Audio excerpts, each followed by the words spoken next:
Населением сегодня ставятся вопросы, в основном они связаны, конечно, с улучшением показателей в агропромышленном комплексе. Конечно, население сегодня ставит вопросы улучшения работы жилищно-коммунальной сферы и вопросы, связанные все-таки с качеством и доступностью системы здравоохранения. Эти вопросы они остаются.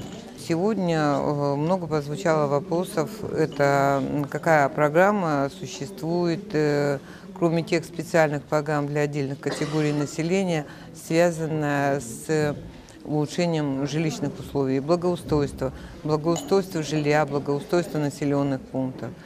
Мы в прошлом году, в 2014 году, приняли решение и создали казенное предприятие «Дороги Арктики». Считаем, что центр будет базироваться здесь. По сути, там будет работающих около 200 человек. Обслуживать будет 6 муниципальных районов.